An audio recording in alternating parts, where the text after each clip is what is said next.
Muhammadin wa ala alihi wa sahbihi ajma'in amma ba'du.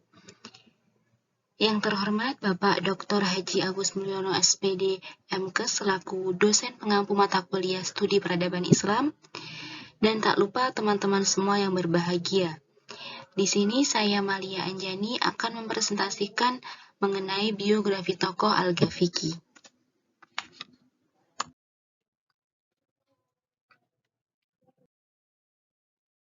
Sebelum menjelaskan mengenai tokoh Al-Ghafiqi, di sini dapat digambarkan sedikit mengenai sains masa Umayyah II di Andalusia atau Spanyol. Pengembangan wilayah yang sangat luas meliputi Afrika Utara, Timur Tengah, sebagian India, Afghanistan, Turkistan, Balukistan, Samarkand, sebagian Romawi, dan Andalusia. Lalu di sini ada beberapa tahun pada perkembangan Islam di Spanyol. Mulai dari peperangan menyeberangi Selat Gibraltar menuju ke Andalusia sampai pada akhirnya Andalusia jatuh ke tangan umat Islam.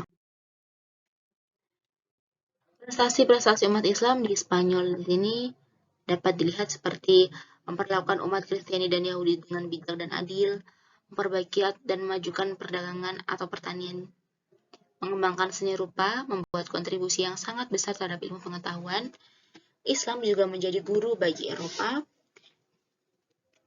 dan di bawah pimpinan Abdurrahman Al-Ghafiqi, tentara Islam pernah menyerbu Perancis Tengah, dan pulau-pulau di Laut Mediterania berhasil ditundukkan. Selanjutnya, membangun kota Cordoba sebagai kota metropolitan pada saat itu.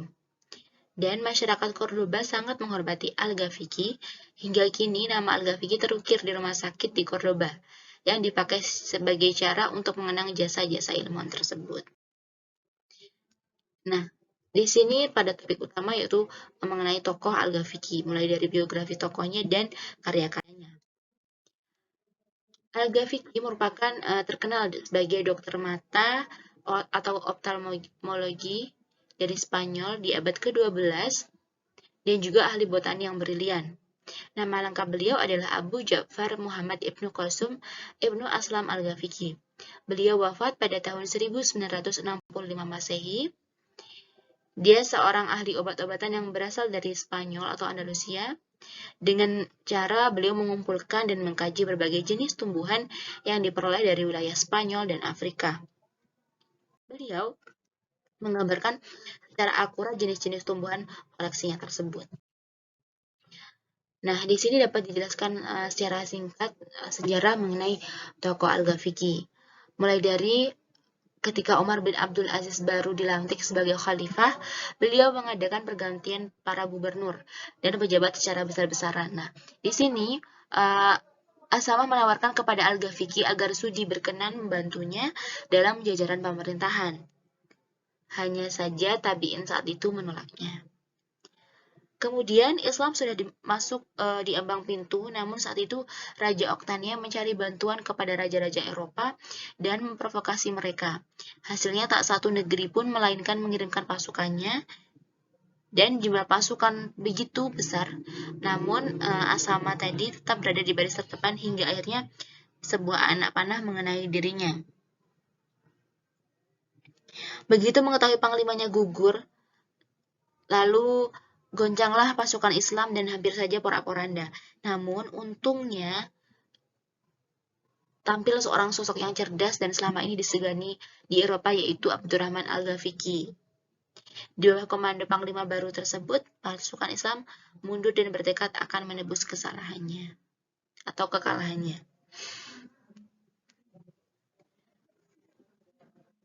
Sebelumnya itu, Al-Ghafiqi juga melanjutkan perjuangan dan dalam menaklukkan wilayah-wilayah Perancis, dan kemenangan demi kemenangan diraihnya bersama pasukan muslimin dalam menghadapi Duke Octania, dunia Eropa.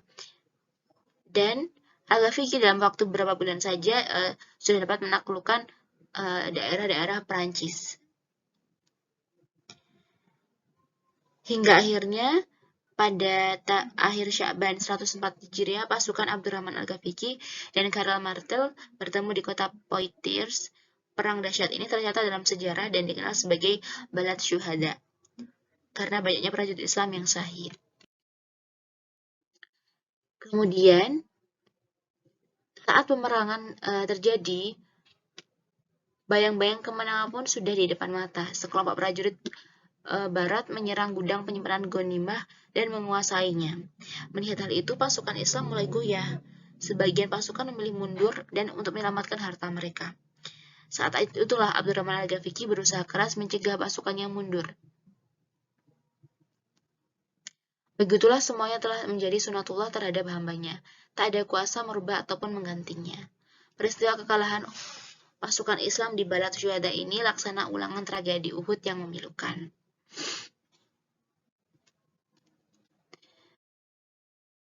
Selanjutnya, tadi kan mengenai sejarah tentang tokoh Al-Ghafiqi mulai dari masa pemerintahannya, membantu Asama tadi. Nah, saja di sini dalam proses beliau menjalani proses kehidupan di Andalusia, beliau juga banyak menghasilkan karya-karya. Ada dibagi menjadi 3, yaitu bidang botani, bidang farmakologi, dan bidang oftalmologi atau mata. Nah, pada bidang botani, deskripsi tentang tumbuh-tumbuhan yang dibuat Al-Ghafiqi diakui sebagai karya yang paling membanggakan yang pernah dibuat seorang muslim.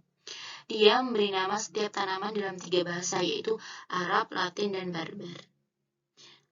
Karya fenomenal Al-Ghafiqi yang berjudul Al-Adwiyah Al-Mufradah memberikan inspirasi kepada Ibnu Baitar untuk meneliti tumbuh-tumbuhan dengan cara sederhana seperti yang dilakukan Al-Ghafiqi. Sedangkan bidang kedua, yaitu farmakologi, Al-Ghafiqi merupakan tokoh farmasi muslim fase ketiga. Dalam bidang obat-obatan farmakologi, beliau menulis kitab Al-Adawiyah Al-Mufradah, uraian tentang berbagai macam obat. Jadi satu kesatuan dengan bidang botani tadi. Nah, beliau juga turut memberi kontribusi dalam pengembangan farmakologi dan farmasi. Sumbangan Al-Ghafiqi di sini untuk memajukan ilmu tentang komposisi, dosis, meracik, dan menyimpan obat-obatan dituliskan dalam kitab Al-Jami Al-Adwiyah Al-Mufradah. Selanjutnya yaitu bidang oftalmologi, yaitu bidang mata. Beliau menulis kitab Al-Mursyid fil Kuhl. Al-Ghafiqi banyak merujuk kepada karya Amr bin Ali Al-Musuli, tetapi lebih menekankan penelitian pada jaringan otak yang berhubungan dengan mata. Sedangkan kontribusi tokoh Al-Ghafiqi untuk dunia kedokteran, yang pertama, karya beliau berupa kitab yang diberi judul Al-Mursyid, The Oculist Guide atau panduan dalam oftalmologi. Dalam kitab ini tidak hanya memuat tentang penyakit mata, namun secara detail menerangkan juga tentang kepala dan penyakit otak. Kedua, kemampuan Al-Ghafiqi dalam bidang botani terutama dalam masalah peramuan obat-obatan. Jadi masuk ke farmakologi juga. Nah, kaitannya karya Al-Ghafiqi dengan biologi di sini, kaum muslim mampu saling menukar gagasan tentang flora, fauna, mineral, dan geografi yang menjadi bagian dari Dar al-Islam klasik yang terbentang dari Afrika Utara hingga India Timur. Pertukaran gagasan ini berlangsung dengan berbagai cara dan salah satu yang terpenting adalah melalui Hajj. Ritus tahunan Hajj bukan hanya berfungsi sebagai poros ritus religius yang menyatukan kaum muslim dari seluruh dunia di Makkah, tetapi juga menjadi semacam konferensi keilmuan sehingga kaum muslim mampu bertukar gagasan keilmuan satu sama lain. Kaum muslim membagi kerajaan alam menjadi 3 kesultanan yang terkenal, yaitu mineral, tumbuh-tumbuhan, dan hewan. Mereka mempelajari semuanya secara cermat. Studi tentang mineral dan logam sering dikombinasikan dengan studi kimia, tetapi tidak harus selalu begitu. Kadang-kadang studi tentang obat-obatan karena penggunaan obat-obatan yang diracik dari berbagai mineral, sedangkan tumbuh-tumbuhan pada satu sisi dipelajari kembali untuk kepentingan medis dan di sisi lain juga untuk kepentingan pertanian. Sehingga banyak para ahli botani yang karya-karyanya digunakan baik dalam pertanian maupun obat-obatan. Dan salah satu yang paling terkenal adalah tokoh Al-Ghafiqi dari Spanyol. Kalau di sebelah sini ada tentang zoologi, mungkin dijelaskan sedikit seperti rujukan-rujukan karyanya dari Al-Jahiz Kitab Al-Hayawan yang ditulis Al-Damiri, sehingga sebagaimana disebutkan dalam Al-Quran bahwa dengan mempelajari hewan, manusia akan lebih memahami kebijaksanaan Tuhan melalui ciptaannya.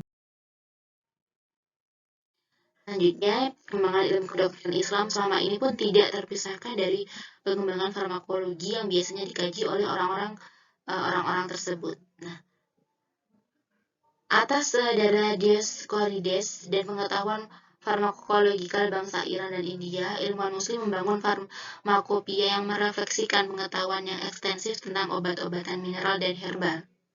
Nah, sejauh menyangkut terumputan, tumbuhan ini juga dikaji dari sudut pandang botani, terutama di Spanyol, di mana kajian tentang dunia tumbuh-tumbuhan mencapai puncaknya bersama tokoh Al-Ghafiqi dan Ibnu Al-Baitar. Studi tentang tumbuhan, khususnya dalam hubungannya dengan kandungan-kandungan obat, merupakan satu dari sekian bidang di dalam sains Islam, dalam mana karya yang tetap kemuka berlanjut di Persia maupun India Muslim, sesudah kemerosotan bertahap yang dialami sains-sains Islam yang lain. Nah, kajian atas botani oleh ilmuwan-ilmuwan Muslim juga dilakukan dalam konteks kajian atas sejarah dan geografi kealaman, yang secara mendalam dimuat oleh gagasan Qur'ani tentang mempelajari keajaiban-keajaiban ciptaan sebagai ayat Tuhan dan kebijaksanaannya. Di sini juga dijelaskan tidak hanya tokoh Al-Ghafiqi ya, ada Al-Mas'udi, lalu Al-Idris, seperti itu. Baik, terima kasih presentasi dari saya. Bila ada kurang lebihnya saya mohon maaf. Akhir kata, wassalamualaikum warahmatullahi wabarakatuh.